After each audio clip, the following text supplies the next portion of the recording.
This video is the first video of our Ronin series where we take a deep look into one of the most popular gaming projects out there. We're going to look into their games, their ecosystem, what does the community look like, what story do the numbers tell us, and of course, what does the future of Ronin look like.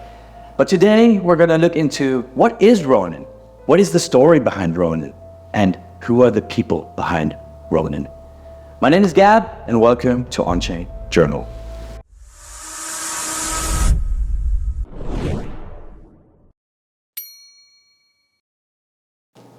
So, what is Ronin? Now, I'm not talking about these folks here. Champions, prepare for combat! But about the Ethereum sidechain network. Initially, Ronin was built as a scaling solution for their powerhouse game Axie Infinity. And for those of you who don't know Axie Infinity, it's probably to this date still one of the most popular crypto games out there. At its peak, Axie Infinity saw a daily active user count of 2.7 million active users. And I think to this date is still one of the highest numbers that ever were achieved. And because of that, Ethereum just didn't cut it. The high gas fees, as we all know, the transaction throughput and bottleneck, the user experience, those were all things that needed to be addressed. And therefore, Ronin appeared as a new challenger. That was until March 2022, when Ronin made headlines for one of the largest security breaches out there to date. The network suffered a loss of approximately $625 million because of the attack on its bridge by the North Korean hacker group called Lazarus. Luckily, Sky Mavis, who's behind Ronin, was able to raise another $150 million from entities like Binance, Animoca Brands, A16Z, etc., to be able to refund the users who were affected by the attack. Not one single user has lost any money in this incident, well, apart from the team itself, as they claim. Despite this incident, Sky Mavis has been actually diligently working behind the scenes and throughout the crypto winter to make sure all validators upgrade their software and do multiple audits to ensure the security of their bridge. Sky Mavis was determined to become the leader in crypto gaming, and at the end of 2023, those efforts were rewarded.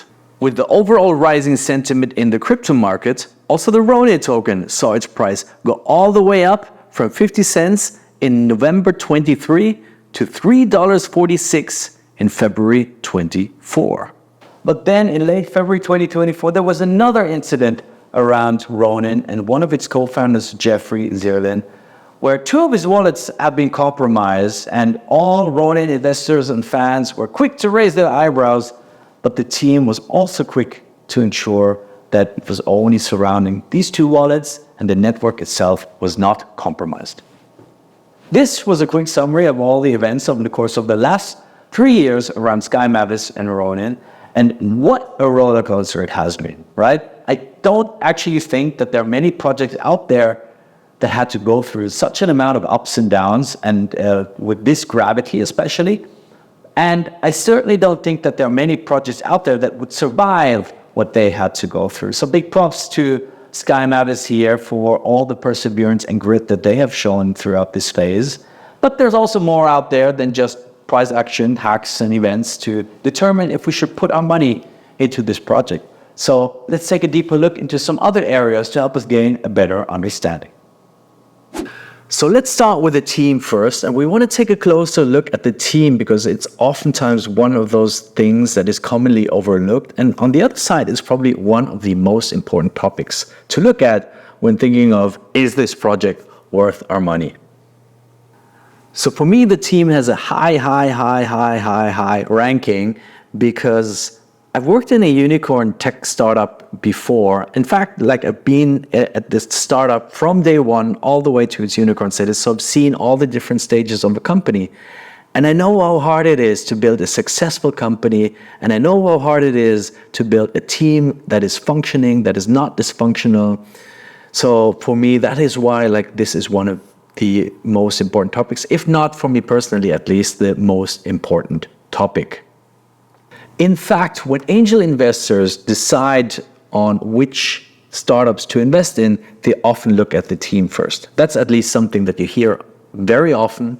And the reason that is the case is the company, the startup itself, is such in an early stage that how the team acts, what experience do they have, although experience is not always a big topic.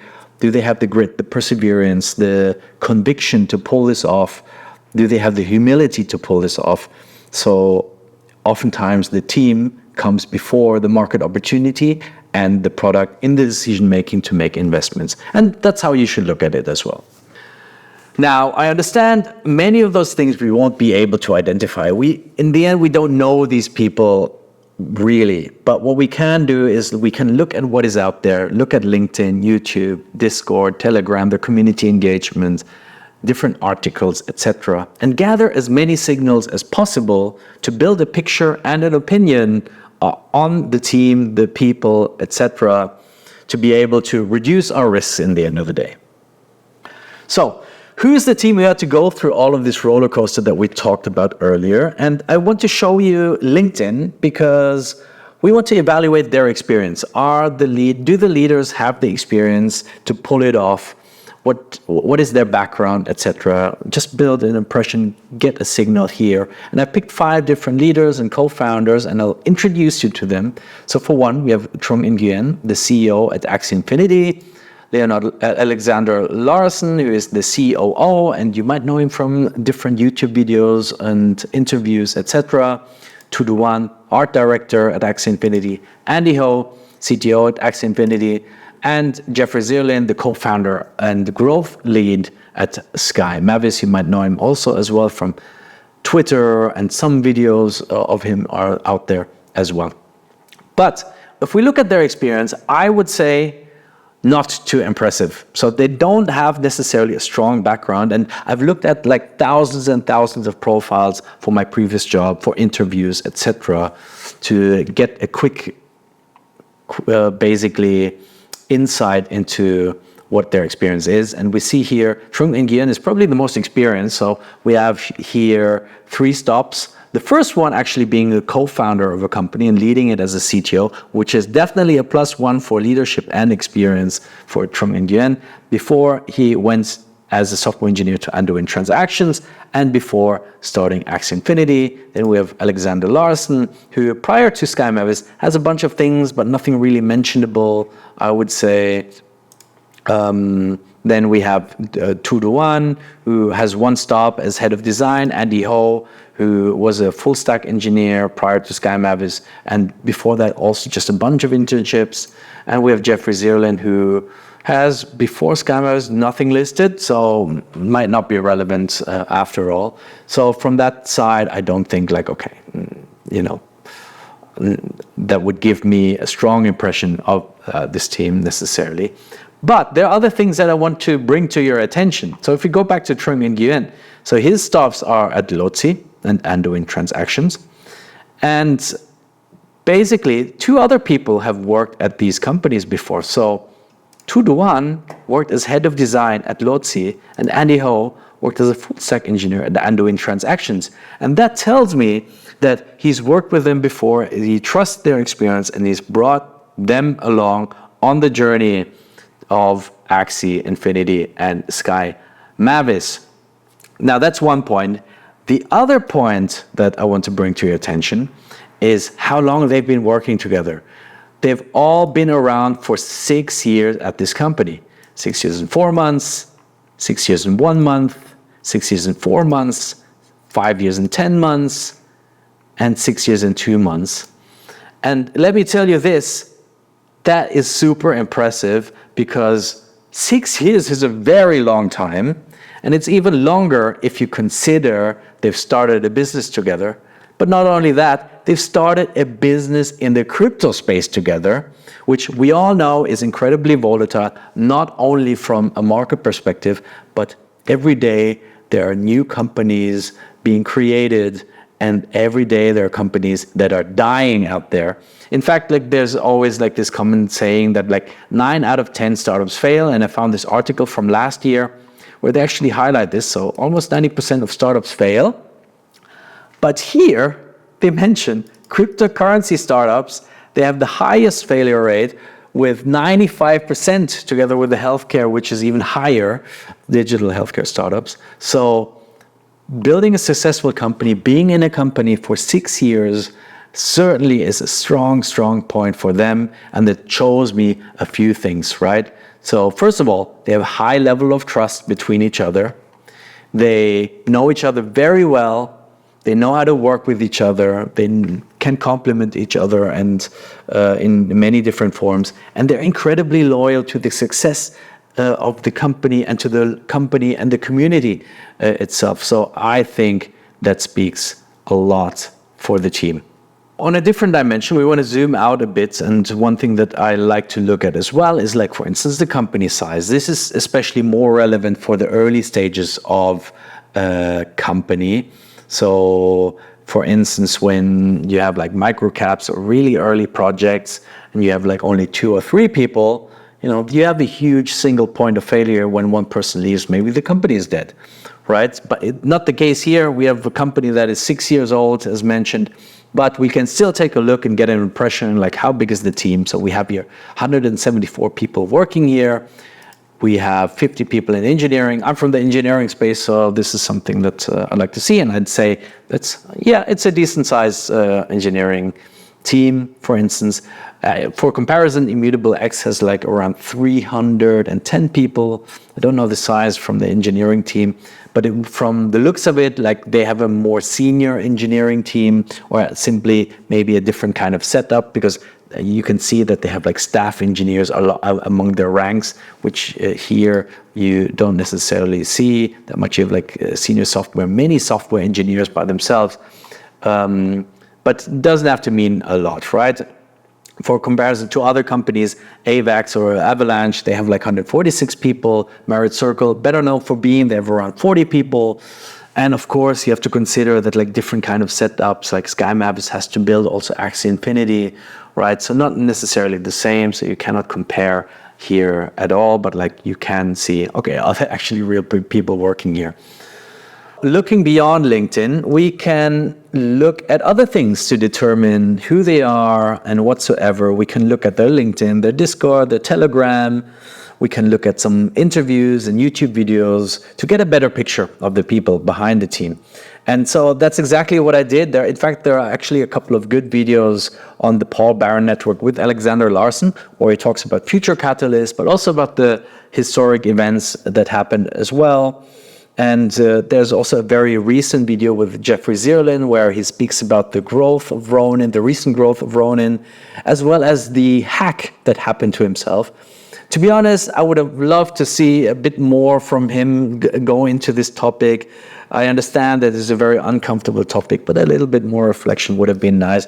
Nevertheless, I think that there are a few things to highlight here when it comes to the team.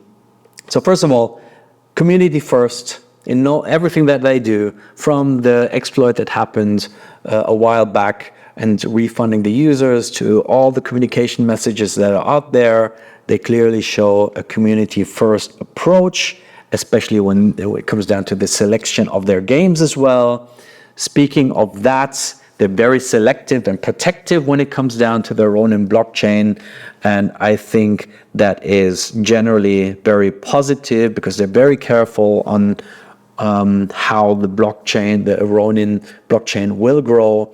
At some point, they'll open up to broader games and users, but right now, I think that's the right approach to identify, do those games and teams have the right values, right? You don't want to bring a game that will just die in a month or so. So very, very good approach here. At the same time, they're visionaries, so they clearly talk about what is out there for the future. They know what they want, etc. Lastly, it's a battle-tested team. They've been working throughout the crypto winter, and they didn't die. With all of that stuff that happens, with the markets not seeing any traction, I think many people, many companies could have died, and many people could have left the company. In this case, no one left the company. And I think that speaks worlds for this team. So a lot of plus points right there. With all of that said, where does Ronin stand today? By the time of this recording, Ronin is slumbering around $2.80 with a market cap of around 900 million and a fully diluted valuation of 2.7 billion. The all-time high is $4.45 from just a few weeks back. So there's still a lot of room for growth, especially while the market is just chilling after the Bitcoin halving. But it certainly has come a long way from its 50 cents in November 2023. So that's just a few multiples right there. But looking at a different number, back in November 23, also the daily active user count was sitting at 20,000 daily active users. Today, that number is 1.4 million daily active users. That's the second most used blockchain just after Tron. So that's a 7,000% increase in just a matter of 5 months. Well, if that number is not impressive, then I don't know. But that was just a little tease on the numbers side. We're going to take a deeper look into those numbers and more numbers in a different episode of this series. But I want to bring it back to the daily active users. So where are they coming from? There must be more to it than just Axie Infinity. And yes, of course, there are multiple games in the Ronin ecosystem that are helping Ronin rise from the ashes like Phoenix, helping Ronin emerge as the crypto game leader. We're talking here about games like K-Drew, Wild Forest, Epeiron, of course, Pixels, and many, many more, all contributing to the rebirth of Ronin. But those games we'll talk about very deeply in our next episode, so stay tuned when we talk about this. All right, people, if you like this video, please make sure to hit the subscribe button down below and the notification bell, of course. We are a new channel. We are trying to grow. We're here to stay. We want to produce more valuable content and research and provide you with our opinions of certain projects. And it will certainly help if we get that number up. So thank you so much for viewing and watching, and I'll see you next time. Love you. Bye.